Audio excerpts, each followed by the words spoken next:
Alrighty, week 7 Pharm and neurological drugs.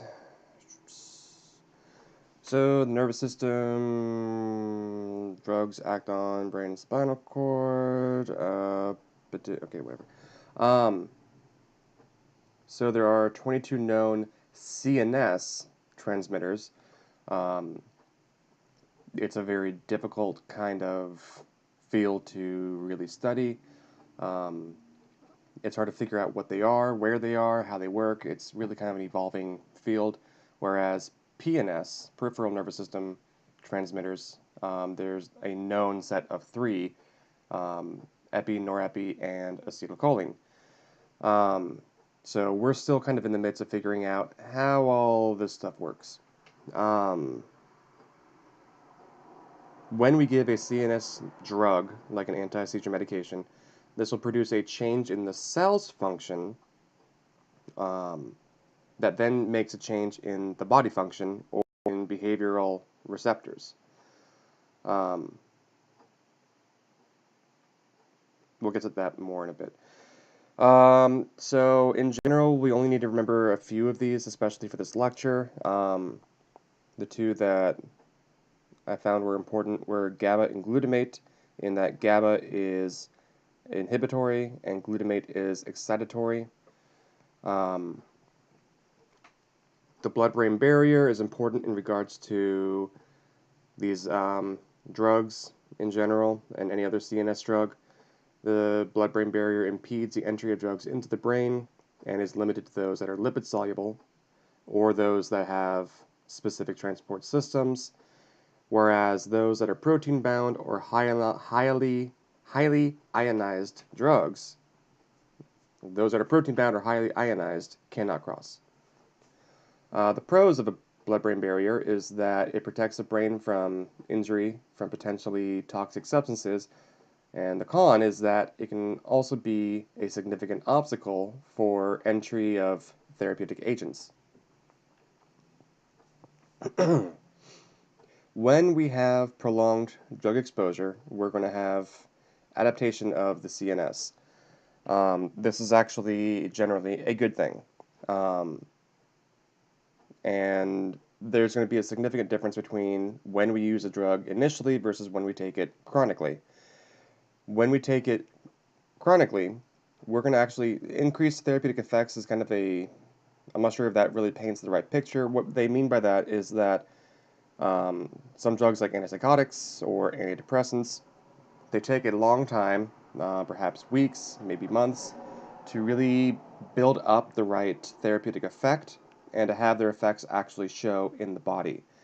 Um, and their effects come from actual adaptive changes in the body rather than having their own direct effect from the drug itself. So that's really what the therapeutic effects bullet point is about. For side effects, generally they can decrease over time, which is very helpful. People kind of become more accustomed to, or their bodies become more accustomed to the drugs and no longer have side effects. Some people may develop tolerance or physical dependence on certain drugs, such as barbiturates. And then this part wasn't in the book, but we may have adaptive changes in the body to accommodate to the drug.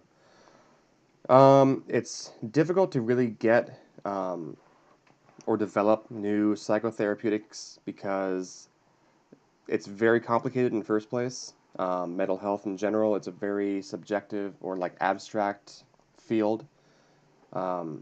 Animals don't respond in the same way to medications that are cognitively based as humans do, and they don't have the higher cognitive abilities to be able to express or demonstrate how these medications may work on humans. Um, and healthy people don't even necessarily have the ability of testing out these medications because their cognitive chemistry doesn't line up with what is experienced with mental illness or with seizure disorders. And so they're not going to be able to really show how well these medications work on the population they're meant to be worked on. Most of the time, the psychopharmacologic findings are done so accidentally. Um, and that's really how we find any of these kinds of, most of these neurologic-based medications. So the key points for CNS drugs, there are a bunch of neurotransmitters.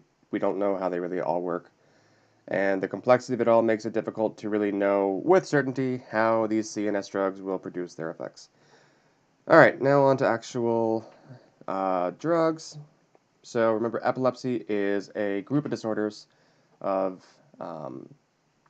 excessive excitability in the neurons in the CNS, and they are on a wide spectrum of how they manifest, between it being just simply like what looks like a little tick, a physical tick, to full-blown, oh my God, this person's dying, they're convulsing on the ground, unconscious, foaming at the mouth, all of that. The significance of epilepsy may be very minimal, but may also lead to learning, memory, and mood problems. The goals of epilepsy therapy is to reduce the seizures to the point that they can have a good quality of life, but balanced with the side effects that are most likely to occur with seizure medications. And each person responds differently to the seizure medications, so it's kind of in the same way to trying to treat someone with depression, in that you gotta find the right medications and balance them out with the side effects that occur from taking that medication. There are treatment options aside from anti-epileptic drugs. Neurosurgery has the best success rate, but we don't want to put people through full-blown neurosurgery if we're able to manage them without much in the way of complications, if any, with certain anti-epileptic medications. Vagal nerve stimulation, which is what's going on here. There's a little implantable generator and electrodes that go up to the vagus nerve. And the vagus nerve is a parasympathetic nervous system nerve, and so that means that stimulating it is going to stimulate a rest and digest or feed and breed sort of base. And then the ketogenic diet has shown some promise in being capable of helping people with epilepsy as well.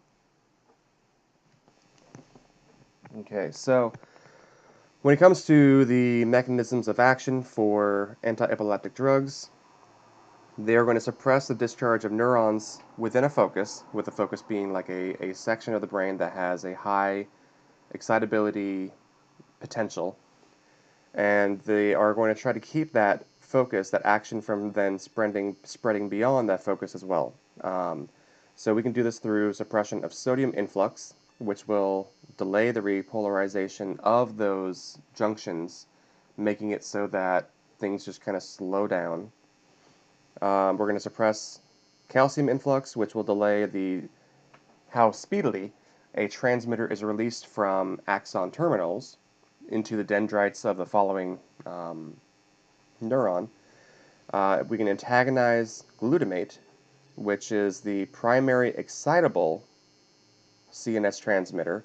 And so if we antagonize glutamate, then we're going to end up making the neurons less excitable.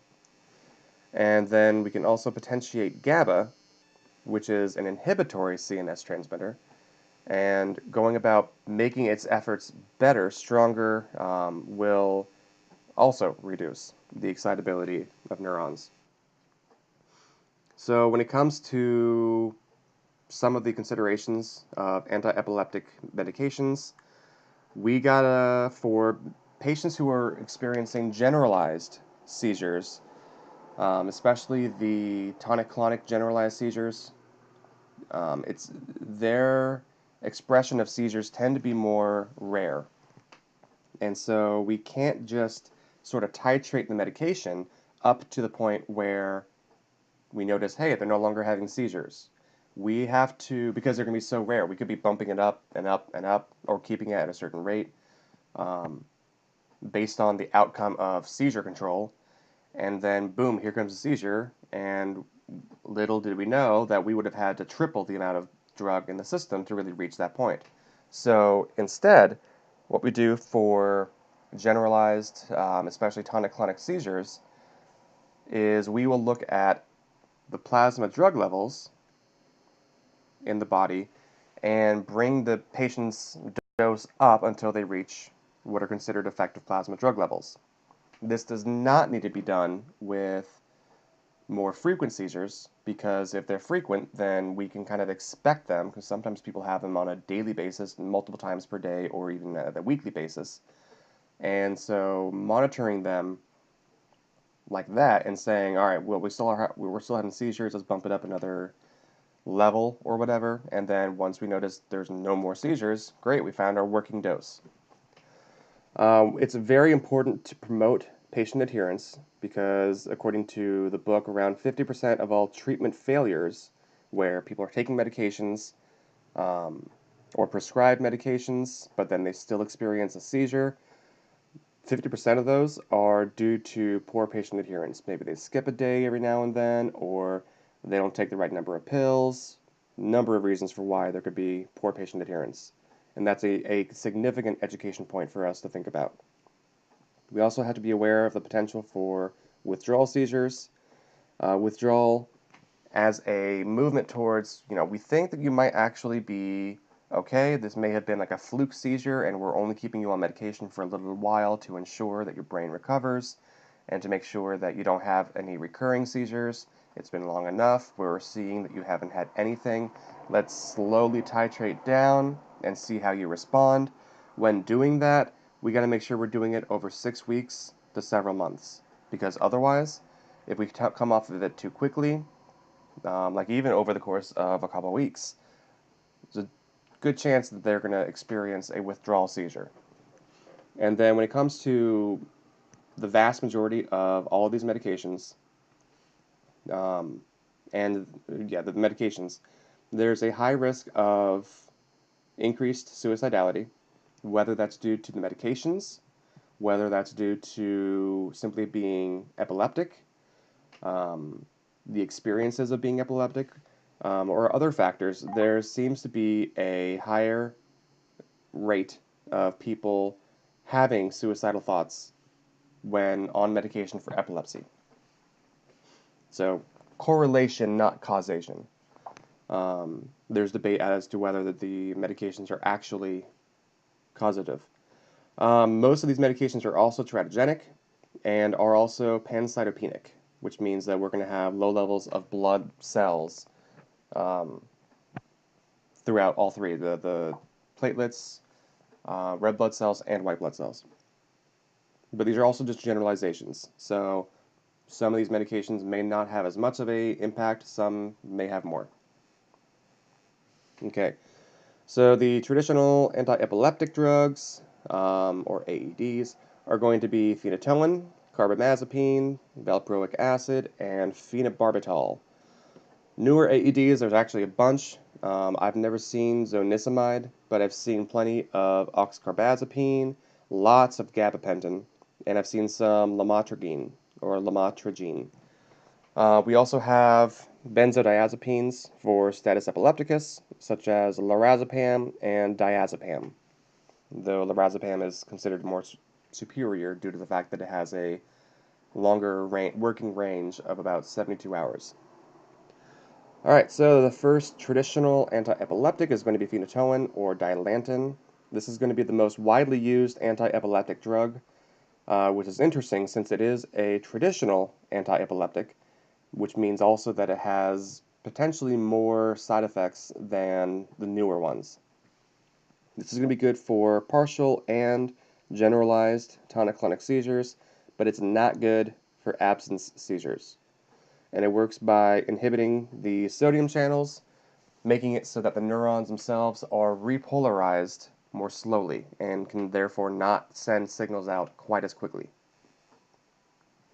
So a lot of the adverse effects of phenytoin are going to be based off of cognitive impacts, or cognitive impairment, such as ataxia, sedation, diplopia, where you see two of things, and nystagmus, where your eyeballs kind of have a lot of lateral wiggle as they move around and can't really hold still.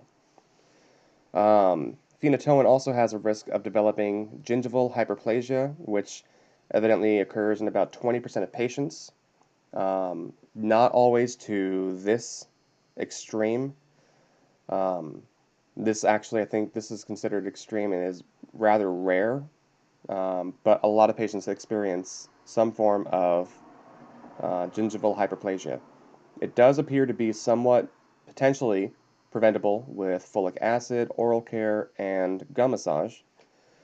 If it gets to be very extreme, then patients may require gingivectomy. Rash. There are a couple different forms of rash, including Stevens-Johnson syndrome. Generally, they are rare to develop, but they are something to educate your patient on, to recognize and contact their physician. They can or will, not maybe will, but they have a strong likelihood of being a teratogen, being teratogenic, in developing platelet and cardiac disorders. And then what's interesting also is phenytoin can be a antidysrhythmic, but as we know from last term, anytime that you have a medication that is antidysrhythmic, that also means it can be prodysrhythmic. In this case, if we give phenytoin in the IV form to a patient, there's a chance we may develop dysrhythmias. So that means we need to give it slowly and give it diluted. So when it comes to drug interactions, phenytoin, this is kind of a little confusing on how this is set up. I'm not sure if anyone else got confused the first time they saw this. Phenytoin will decrease the effects of oral contraceptive pills, warfarin, and glucocorticoids. So that means that oral contraceptive pills may not be effective. They may end up getting pregnant. And as we see here, this is a teratogenic medication, which means we don't want people getting pregnant while being on this medication, especially given the fact that teratogenesis is really most prominent on the earlier spectrum or side of the spectrum of pregnancy. So warfarin, which means they may need to increase their dose of warfarin, as well as glucocorticoids. Diazepam, cimetidine, alcohol, and valproic acid will all increase the levels of phenytoin. So if we're taking these medications as well, we may need to advocate for having lower dosages of phenytoin. Carbamazepine. This is going to be used again for epilepsy minus absence seizures, but weirdly enough, it's also good for bipolar disease, and I could not figure out why, and yeah, I don't see it very often in the first place for that. So, this is also going to be used to reduce the repolarization of neurons by blocking sodium channels. Compared to phenytoin, carbamazepine tends to have minimal effects on cognitive function, which is good. We still get a bit of the nystagmus, the ataxia, or uncoordinated movements, or lack of coordination. And we have a 5 to 10% risk of patients developing pancytopenia. With the teratogenic impacts, instead of being cleft or cardiac based, the most common manifestation of that is a spina bifida with tegretol or carbamazepine. Patients are also still at risk for rash with Stevens-Johnson syndrome or other forms of rash. Again, they're still rare. And being that they are susceptible to a rash as well makes them more photosensitive. So tegretol will decrease the effects also of oral contraceptives and warfarin. I actually couldn't find anything in the book about glucocorticoids or T4, nor could I find anything on this at all. Not to say don't memorize it, because that's the test, but it's interesting that it's not from the book. I tried finding it, maybe it was found somewhere else. Valproic acid. So this is used with epilepsy as well. I did not see that this was not usable with absence seizures. I think this one might actually be one of the options as a traditional anti-epileptic to use as with absence seizures. This one's also good for bipolar disorder and, for whatever reason, migraines. So bipolar disorder for both carbamazepine as well as valproic acid. So this one's interesting in that it has three different mechanisms of action. It can do both sodium channels, calcium channels, and GABA. So we are making the neurons less or slow down in how quickly they repolarize. We are limiting how quickly the neurotransmitters can be released from the end of a neuron by suppressing calcium influx. And then we are inhibiting GABA, which is our um, excitatory neurotransmitter. And I'm just going to make sure real quick because that might be a mistake.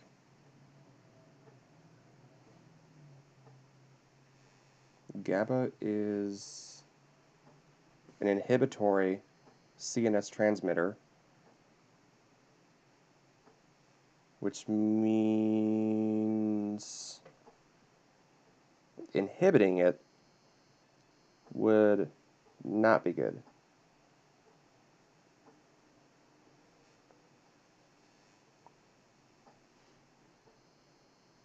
An inhibitory CNS transmitter, we want to potentiate it, we want to make it more good. More good's a definite medical term. You guys may have this, maybe different on yours. I don't know. Okay, anyway, I'm not going to confuse you anymore about that. Adverse effects. So generally, this medication is well tolerated with minimal cognitive impairment, which is great. They hate cognitive impairment. And GI effects, GERD, nausea, vomiting, are the most common forms of adverse effects, but that enteric coat will help to limit how severe those symptoms are. And then they also have the potential for hepatotoxicity and pancreatitis. They are rare, but when they do occur, they're serious. We also still have the pancytopenia and the rash potential, and the nystagmus and ataxia. A lot of the very similar symptoms across the board here. So phenobarbital is a barbiturate, which is a class of medications that do have the potential for abuse, and that's something to think about. Luckily, the patients who take them tend to become tolerant of the medication's side effects, like cognitive impairment, sedation, all that. These are good for, again, partial and generalized tonic-clonic, but they are not good for partial absence seizures. Is it partial? No, I think they're not good for absence seizures. That's not a partial form, it's a generalized form. So this binds to GABA receptors, which will then allow GABA to respond more intensely, or it binds to GABA receptors, making GABA receptors respond more intensely to the GABA neurotransmitter itself. This does create a lot of sedation. So that means that we're a little limited in how much we can use this because of the significant impact in the way of sedation. Otherwise, it has similar adverse effects to other AEDs. It does have the potential for physical dependence, but this medication, phenobarbital, is unlikely to experience or to develop physical dependence at epilepsy doses, which is good. These are a bunch of newer ones that are good to be aware of so that you can look at it and recognize, oh, I know that. Gabapentin is also used for a lot of leg things, like restless leg syndrome, other neural issues.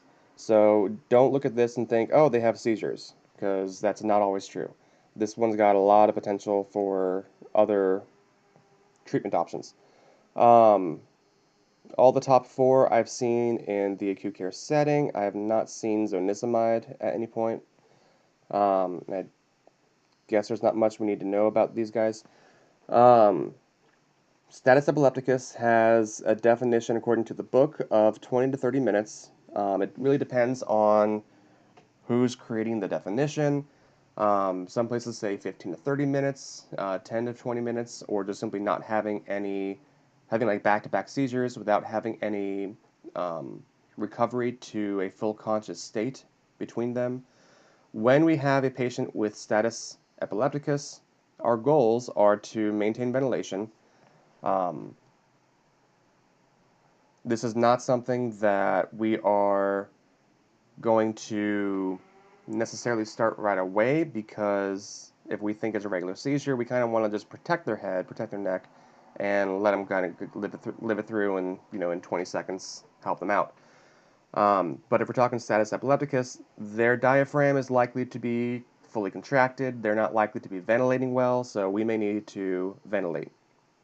After they recover, or even maybe during, if it's a long status epilepticus, they're likely to have very severe hypoglycemia, because they're basically using it all up, because they're revving at 100 miles per hour by contracting virtually every muscle in their body. And then we're going to want to terminate the seizures by using a benzo such as lorazepam given IV. We could also consider using diazepam instead. The lorazepam has a longer working time.